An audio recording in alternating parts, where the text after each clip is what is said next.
के वित्त मंत्री ओपी चौधरी ने जीएसटी चोरी को लेकर बड़ा बयान दिया है। उन्होंने कहा कि जो भी सरकारी सप्लाई है या जो भी क्षेत्र है वहां हम ईमानदार टैक्स पेयर प्रोत्साहित करने का प्रयास कर रहे हैं। सभी से उम्मीद है कि टैक्स दे जिससे प्रदेश का विकास हो। साथ ही वित्त मंत्री ओपी चौधरी ने और भी मुद्दे पर लेकर बड़ा बयान दिया है। संस्कृत बोर्ड में हुए खुलासे को लेकर वित्त मंत्री ओपी चौधरी ने कहा कि शिक्षा के लिए पूर्ण रूप से मुख्यमंत्री और शिक्षा मंत्री समर्पित है। जो भी गलत करेगा उसे कठोर से कठोर सजा देने के लिए हमारी सरकार प्रतिबद्ध है। आगे अन्य मुद्दे पर मंत्री जी ने क्या कुछ कहा आप खुद ही सुन लीजिए। नेट हाउस स्कीम में जीएसटी के चोरी का बड़ा मामला था।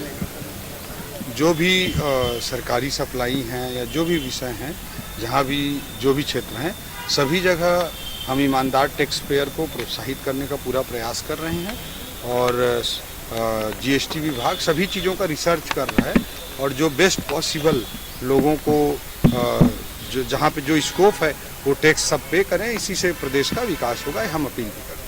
सर, एक विषय सामने आया था कि डिस्ट्रिक्ट बोर्ड में बगैर लोग आ गए थे, उसमें बड़ी कार्रवाई भी की राज्य सरकार ने। समाप्त की कैसे देखते हैं सर पूरी कर कैसे ये सुनिश्चित करेंगे कि किसी छात्र के भविष्य के साथ कोई खिलवाड़ ना हो। विष्णुदेव साय जी की सरकार स्टूडेंट्स के लिए, शिक्षा के लिए, सभी के लिए समर्पित है। हमारे मुख्यमंत्री जी, हमारे शिक्षा मंत्री जी पूरी तरह से समर्पित होकर कार्य कर रहे हैं और जो भी गलत करेगा उसको कठोर से कठोर सजा देने के लिए भी हमारी सरकार प्रतिबद्ध है।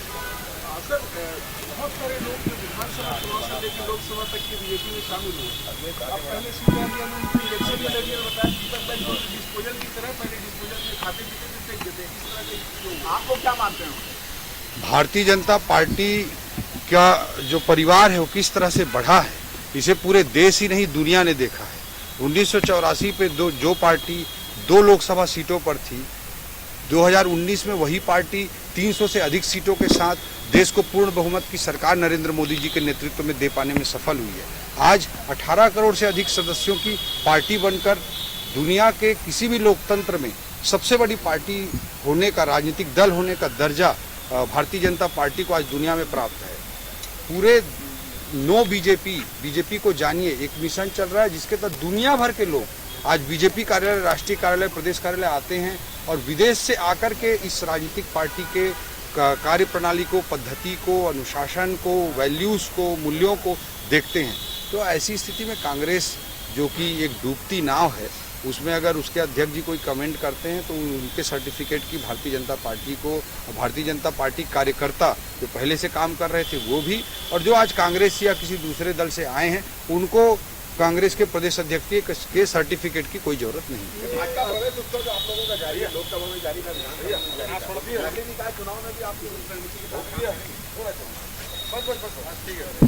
का निश्चित रूप से छत्तीसगढ़ की जनता जनार्दन ने छत्तीसगढ़ राज्य बनने के बाद 3 बार लगातार हैट्रिक आशीर्वाद भारतीय जनता पार्टी को राज्य सरकार बनाने के लिए दिया था और बीच में एक बार निश्चित रूप से जनादेश हमको नहीं मिल पाया था, लेकिन फिर भी ऐतिहासिक जनादेश फिर से 2023 में छत्तीसगढ़ की जनता ने दिया है। लोकसभा में छत्तीसगढ़ गठन के बाद हमेशा रिकॉर्ड सीटें न्यूनतम 9 आई हैं, नहीं तो 10 सीट के लगभग आती ही है। तो इस तरह का बड़ा आशीर्वाद छत्तीसगढ़ की जनता जनार्दन भारतीय जनता पार्टी को देती आई है। इस बार लोकसभा में भी नरेंद्र मोदी जी के नाम के लहर ही नहीं सुनामी है और आने वाले पंचायत चुनाव में, नगरीय निकाय चुनाव में भी भारतीय जनता पार्टी को ही छत्तीसगढ़ के शहरी क्षेत्रों की जनता नगरीय निकाय चुनाव में और ग्रामीण क्षेत्र की जनता पंचायत चुनाव में निश्चित रूप से आशीर्वाद देगी। कांग्रेस कह रहे हैं कि 5 चरण जो है वो जारी रहेगा निकाय चुनाव में, क्योंकि लोकसभा में जारी था, विधानसभा में भी जारी, निकाय चुनाव में भी लोग आएंगे क्या? नहीं, निश्चित रूप से सभी लोग भारतीय जनता पार्टी को आशीर्वाद देने के लिए जरूर है। ये कांग्रेस कह रहे हैं कि 5 चरण के चुनाव के बाद 310 सीटें जो है वो जीत रही है और 6वें में 400 पार हो जाएगा, कैसे देखते हैं इसको? अमित शाह जी राजनीति की कितनी गहरी परख रखते हैं उसे पूरा देश ही नहीं दुनिया जानती है और अगर उन्होंने कोई कमेंट किया है तो बहुत गहराई के साथ, विश्लेषण के साथ उन्होंने निश्चित रूप से अपना वक्तव्य दिया है और 4 मोदी जी के नाम की लहर ही नहीं सुनामी है। और निश्चित रूप से मैं मानता हूं कि पूरे देश की जनता जनार्दन और छत्तीसगढ़ की जनता जनार्दन भारत को विकसित राष्ट्र बनाने के लिए, भारत की सीमाओं की सुरक्षा के लिए, दुनिया के नक्शे पर भारत को मजबूत राष्ट्र के रूप में स्थापित करने के लिए 400 पार के आशीर्वाद के साथ नरेंद्र मोदी जी को नवाजिए। पीएससी में जैसा कि चुनाव के पहले भी हमने अपने संकल्प पत्र में मोदी की गारंटी के तहत वादा किया था छत्तीसगढ़ के युवा भाई बहनों को कि इस परीक्षा की सीबीआई जांच होगी, और उस सीबीआई जांच के लिए हमारी सरकार बनते ही तत्काल निर्णय ले लिया गया और सीबीआई के जांच के लिए केंद्र स्तर पर भी वो नोटिफाई हो चुका है। आगे सीबीआई को जांच की प्रक्रिया को आगे बढ़ाना है और वो काम होगा। और जहां तक एसआई भर्ती की बात है, माननीय न्यायालय में के जैसे निर्देश होंगे उसके अनुसार। पूर्व मंत्री अमितेश शुक्ला जी का बयान है सर, ऐसा क्यों महसूस कर रही है सरकार? आप देखते रहे हैं कि पिछले 5 सालों में भूपेश बघेल जी के आप देखते रहे कि पिछले 5 सालों में भूपेश बघेल जी किस किस तरह के बयान देते थे। कभी नक्सलवाद को भटके हुए लोगों कहना इन लोगों को, कभी राजनीतिक आर्थिक समस्या कह देना, कभी नक्सलवादियों को कांग्रेस के द्वारा शहीद कह देना, और नक्सलवादियों के माध्यम से भाजपा के कार्यकर्ताओं को लगातार हत्या करवाना, जिस तरह की चीज़ें होती रही हैं। और अभी आप देख रहे हैं कि भारतीय जनता पार्टी की सरकार आते ही माओवाद के खिलाफ खुली लड़ाई, चाहे उसकी कितने भी लोगों की कीमत चुकानी पड़ती है, फिर भी भारतीय जनता पार्टी वो पेन ले करके भी माओवाद के समस्या को, हिंसा को समाप्त करने के लिए समर्पित है। और कांग्रेस का जो दोगला रवैया रहा है उसे भी प्रदेश की जनता ने देखा है। कांग्रेस बाधा है तो इस बाधा को हटाएंगे?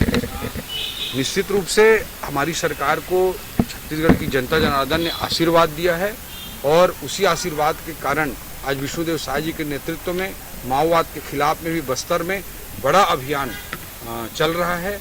आदरणीय अमित शाह जी, देश के गृह मंत्री जी, हमारे गृह मंत्री जी, सभी लोग, पूरी सरकार लग कर के इस दिशा में काम कर रही है और बस्तर में भी अमन चैन कायम होगा।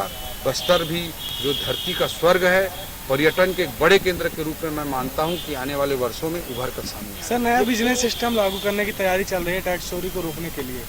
रजिस्ट्री में पंजीयन विभाग में हमने एक अलग टीम का गठन किया है, विजिलेंस टीम का, जिसमें बड़ी रजिस्ट्रियां जो होती हैं उसमें कुछ गड़बड़ी ना हो, उस दृष्टिकोण से ये डेडिकेटेड वर्क करेगी और इसके लिए एक्सपर्ट टीम भी रहेगी ताकि गड़बड़ियों को आने वाले समय में रोका जा सके। पूर्व मंत्री अमितेश शुक्ला पर गोठान की जमीन काटने का आरोप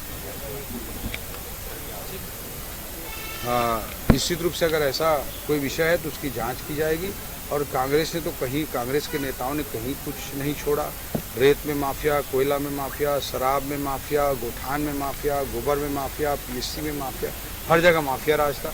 वही माफिया राज बीच बीच में कहीं कहीं उभर कर सामने आता रहा। ये आज रायपुर पुलिस के चौक चौराहों पर टैक्स लगे हैं, जिसमें जो चोरी के जो संदेही हैं, 48 चोरियों के जो संदेही है बाइक चोरी की, उनकी तस्वीर लगाई गई है, पोस्टर चला गया है। कांग्रेस इस पर तंज करके ये कह रही है कि पुलिस के पास तस्वीरें होने के बावजूद उन्हें पकड़ नहीं पा रही है, उनका जनता से गलत। कांग्रेस ने किस तरह से कानून व्यवस्था को चलाया सब जानते हैं। पुलिस को और अपराधियों का गठजोड़ कराने का पाप अगर किसी ने किया तो पिछले 5 सालों में छत्तीसगढ़ में कांग्रेस के लोगों ने किया था। पूरे अपराधियों के साथ सांठगांठ कर लिए थे। ये अपराधियों के संरक्षक ही नहीं, अपराध के संचालक बन गए थे और आज भारतीय जनता पार्टी पर कोई भी कमेंट करने का नैतिक अधिकार इनको नहीं। तो आज के लिए बस इतना ही। और भी ऐसी वीडियोस के लिए लाइव खबर 24/7 को फॉलो करें।